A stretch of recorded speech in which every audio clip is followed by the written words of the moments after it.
자, 그러면은 부동산으로 좀 넘어가 보겠습니다. 예. 서민들이 주식을 안 하는 사람들은 꽤 있을 것 같아요. 예. 근데 모든 사람들 다 부동산은 다 갖고 있잖아요. 내가 뭐 전세를 네. 살건 월세를 살건 어쨌든 집이라는 것은 사람이 살아가는데 반드시 필요한 공간이기 때문에 우리는 어떤 형태로건 거기에 들어가 있는 중이거든요. 이제 이미 말씀하신 대로 주식시장에서 공황이 시작된 건 부동산 시장에도 당연히 영향을 미치고 있고 그렇죠. 공황 상황에서 부동산 시장은 어떻게 전개될까요? 공황 상황이면 굉장히 힘들어요. 지금도 이제 강남 아파트가 좀 빠졌다 이런 얘기들이 있어요. 들려요. 예. 예. 그러니까 아파트가 빠지는 이유는 그 아파트가 이제 KB 시세가 있습니다. KB 시세가 빠지면 그때부터 원금 상환이 들어오죠. KB 시세가 뭐 예를 들어 10억이다. 예, 그러면 이제 자기가 뭐 대출을 한 5억 정도를 받았다. 예, 한 50% 정도가 나온 거죠. 근데 그렇죠? 만약에 한 30%나 40% 정도가 빠지거든요. KB 시세가 한 7억이 됐어. 예, 그러면 이제 5억이 아니라 한 2억 정도를 갚아야 되는 거죠. 거기서 이제 7억에 대해서 비례적으로. 뭐 한 3억 5천 이렇게 되니까 한 1억 5천 정도를 갚아야 되는 거죠. 갑자기. 예. 그러면 이제 그때 돈이 어딨어? 그러면 이제 문제가 되는 거예요. 그러면은 이제 막 이게 경매 시장으로 나와요? 바로 나오죠. 예, 그 사람들이. 그러면 KB에서 그러니까 은행에서 담보 잡은 사람이 경매로 내버리는 거잖아요. 그렇죠. 담보 잡은 사람들은 내버리고 그리고 이제 선순위 전세권자 있는 사람들은 그렇죠. 자기도 전세 대출을 안고 산 거잖아요. 근데 이게 시세가 떨어지면 전세금도 같이 갚아야 되거든요. 네, 그러니까 이제 나도 이사 가겠다. 더 좋은 집이 더 싸게 나왔다. 집주인한테 연락을 했는데 집주인은 20채 이상 갖고 있는 사람이라 연락이 안 돼요. 네, 그러니까 이미 이제 자기는 그 파산을 한 거죠. 네. 그럼 어떻게 돼? 그 전세 들은 사람은? 그 사람은 그 집을 사든지 아니면 전세금을 어느 정도 일정 부분 날리고 경매가로 이제 들어가든지. 제가 잠깐 말씀 97년도에 그런 전세에 들어간 적 있어요. 나 진짜 얼마나 울고 다니는지 아세요? 예. 옆 주인이 연락이 안 돼, 주인놈이. 예. 날 넘겨. 예. 은행에서 연락이 왔어요. 결국은 그 은행 빚을 내가 갚아주고 그 말도 안 되는 집을 샀어요. 예. 살 수밖에 없어요. 살 수밖에 없어요. 네. 그 전세금을 내가 전세금을 날릴 수 없으니까 정말 그때 근데 어차피 경매 넘어가도 그 선순위 전세가 있으면 그 아무도 낙찰을 안 받아요. 그러니까 예를 들어서 한 그렇죠. 5억짜리 아파트인데 내가 전세가 뭐 5억 아니 4억이다. 근데 갑자기 3억까지 떨어졌다. 근데 나의 전세는 4억이잖아요. 그러면 이거를 이제 그 세입자는 받을 길이 없으니까 경매로 넘겨요. 그렇죠. 근데 지금 집값은 3억이잖아요. 그러면 어떤 사람도 그 선순위 전세권자는 돈을 다 물어줘야 된다는 걸 알거든요. 알죠. 그러니까 아무도 입찰을 안 해요. 입찰 안 해. 그냥 그러니까 내가 떠나야 돼. 떠나는 수밖에 없어요. 그래서 오히려 전세가 더 위험하다고 얘기를 해요. 오히려 월세가 안전하다. 강남 아파트가 안전자산이라고 생각하고 있었잖아요. 그 아닐 수도 있네요. 공황 상태가 오면. 공항이 오면 제일 위험하죠.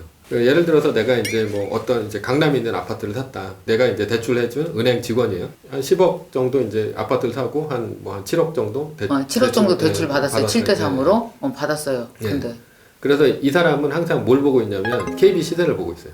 왜냐하면 이 사람이 압구정 지점에 있다가 신림동 지점으로 갔어도 자기는 빌려준 돈을 항상 자기의 이제 포트폴리오 뭐 하여튼 그런 그걸로 거예요? 갖고 가는 거예요. 항상 그 지점에 있는 게 아니라 빌려준 사람한테 그거를 안고 가는 거예요. 항상. 그래서 이 사람은 KB 시대가 떨어졌을 때는 1년마다 한 번씩 이제 그 계약갱신을 하잖아요. 네. 계약갱신을 했을 때 떨어진 만큼 그 갚으라고 비율대로 갚으라고 얘기를 안 하면 이 사람이 갚아야 돼요. 아니면 이 사람이 해고되든지 뭐 이런 식으로 가는 거예요.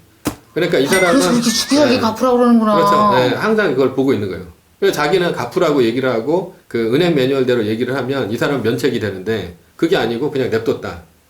더 떨어졌는데도 불구하고 갚으라고 얘기를 안 하면 이 사람은 오히려 잘리거나 아니면 자기 갚아야 되는 그런 상황이 벌어지는 거죠. 그러니까 문제가 되는 게 KB 시세가 가격 시세가 있는 아파트가 더 문제가 돼요. 빌라나 이런 것들은 뭐 많이 갖고 있다 하더라도 파산이 좀 덜 나는 게 빌라 같은 경우는 가격이 없잖아요. 그럼 저기는 어때요? 주택이라든지 뭐 예를 들어서 그냥 일반 주택이라든지 뭐 상가라든지 뭐 이렇게 뭐 그런 거는 좀 덜하죠. 시세가 없으니까 오히려 아파트가 KB 시세에 딱 찍힌 게 더 그렇죠. 위험하죠. 정확히 위험하네. 그래서 이제 강남 아파트가 그렇게 많이 떨어지는 거예요. 그러니까 사업하는 사람들이 아파트를 던지고 두 가지 측면이네요. 던지고 KB 시세 때문에 떨어지고. 압박이 들어오니까 할 수 없이 뭐 두세 개 갖고 있었던 사람이다 그러면 당연히 팔아야 되고 한 채 갖고 있어도 위험하고. 그러면서 이게 퍼져 나가는 거죠. 강남이 떨어지니까 뭐 강북 같은 데는 강남 시세에 맞춰서 떨어지죠, 같이. 그럼 이제 돈이 좀 있는 사람들은 빚을 그럼 갚는 게 나아요? 차라리? 미리? 그럴 경우는 만약에 뭐 갚아도 괜찮죠. 예. 자기가 아니면 이제 그때 많이 떨어지는 걸 사도 괜찮죠. 공항이 끝나고 그때부터 주식이 올라가거든요. 아하. 그러니까 이 공항이 언제 끝나는지를 보고 그거에 맞춰서 아파트를 사면 아주 바닥에 살 수 있죠.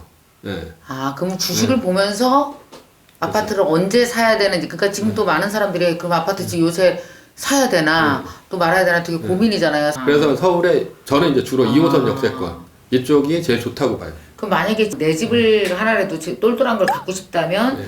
그거는 역세권으로 해라 무조건. 그렇죠. 서울에. 네. 서울의 역세권. 예. 기업들이 전부 서울로 올라와요. 왜 올라오냐면 지금은 이제 세계화 추세가 있잖아요. 그렇죠. 그러니까 인건비가 높아지니까 공장이 해외로 가죠. 지방에 있는 공장들은 벌써 그 인건비가 맞질 않기 때문에 베트남이나 이런 그 중국이나 이쪽으로 다 옮겼죠. 그러니까 이 말씀을 종합해 보면 결국은 이래저래 세계화 현상으로 공장은 그 지방에 있던 많은 회사나 공장들은 다 외국으로 나가버리고 그러니까 좀 더 회사들이 컴팩트해지면서 필요한 부분만 서울 근교라든지 서울로 올라오고 그렇죠. 그러면은 언제 팔아야 될까요? 팔아서 현금으로 갚고 싶어 하는 사람한테는 간단하게 어떤 솔루션을 주시겠어요? 그러니까 그게 시기에 따라서 다르고 이제 형태에 따라 다른데요. 현재는 팔면은 굉장히 안 좋은 거죠. 지금 공항이다 보니까 그러니까 좀 많이 떨어지는 시기거든요. 네. 그러니까 지금은 팔면 오히려 손해 보고 팔 가능성이 크고 지금 지나서 후반기에 파는 게 제일 좋고요. 그러면 이제 아파트는 그렇고 그 다음에 이제 예를 들어서 무슨 뭐 이런 상가 같은 데 투자한 사람들도 있을 거 아니에요. 아니면 큰 빌딩에 한층 상가를 살고 아니면 꼬마 빌딩 같은 거를 샀건 뭐 그런 분들은 어떻게 해야 될까요? 그런 분들은. 그런 분들은 요즘이 되게 힘들죠. 이게 공항이 진짜 심해지면 뭐 한 500억짜리가 100억까지 떨어져요. 그 사람들은 잘 버텨야죠. 버틴다는 건 어떤 의미예요? 그 지금 역세권에 있는 상가들이 안 되기 시작한 지가 꽤 됐어요. 그래서 공실이 많이 나죠. 그래서 이제 이태원 같은 데도 보면 그냥 역세권에 있는 그 상가들이 다 비어 있습니다. 대로변인데. 그렇죠. 근데 요즘의 추세가 뭐냐면 어차피 소비는 20대 갑니다. 20대들은 IT가 발달을 해서 얘네들이 SNS나 이런 걸 잘 봐요. 찾아다니죠. 네, 그래서 구석구석 찾아다니면서 가격 대비 성능비가 높은 데를 가요. 그렇죠. 그러니까 대로변에 있는 상가들이 안 되기 시작하고 그 오프라인 매장들이 많이 망해요. 다 인터넷 쇼핑으로 하니까 오히려 상가는 앞으로도 되게 힘들어요. 아주 큰 오피스 빌딩이나 이런 것들도 결국은 기업이 움직이는 거거든요. 그렇죠. 근데 기업이 안 좋으면 상가도 공실이 날 수밖에 없는 거죠. 그렇게 놓고 봤을 때는 상가의 미래도 어둡다라고 이제 저는 보고 있어요. 제가 책 많이 읽는 거 아시죠? 저는 그래도 내가 경제 공부를 좀 했다고 생각을 했었어요. 책을 읽으면서. 근데 한쪽 부분만 해서 잘못되면 한쪽으로 생각이 편중되거나 몰입될 수 있는 걸 막아주셔서 일단은 오늘 그런 면에서는 되게 제가 행운이었다. 직접 만나뵌 게 너무 행운이었다는 생각이 들고. 자, 이 책을요. 귀하게도 이번에 2권으로 내셨잖아요. 지금. 그야말로 부자 매뉴얼로 쓰시면 될 것 같고요. 우리 이 책은 어떻게 2개 세트로 드려요? 10권을? 그러니까 여러분 개 타셨습니다.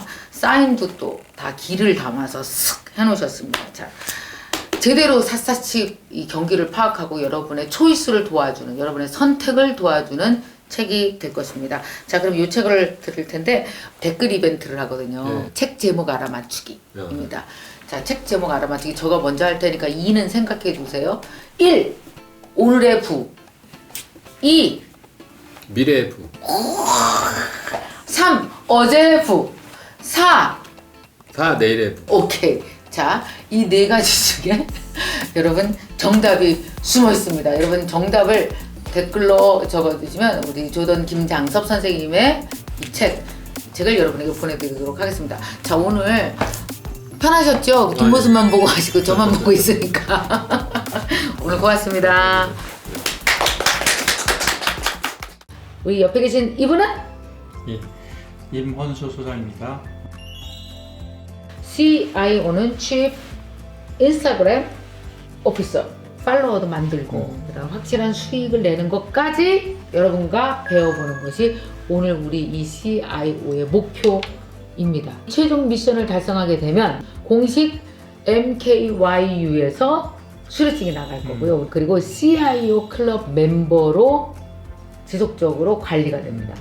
CIO 클럽만의 전용 채팅방 초대, 지속적인 판매 관리, 그 다음에 이 채팅방을 통해서 쉽게 접하기 어려운 스페셜 딜, 초특가 딜 4월 25일까지가 모집 기간입니다. 우리 MKYU 유튜브 학생들에게만 특별히 너무 싸다. 89,000원. 성적 우수자 30명은 나중에 임원수 교수님과 오프라인 워크숍 때 해주실 거예요. 자, 여러분 CIO 과정에 많이 등록해 주시기 바랍니다.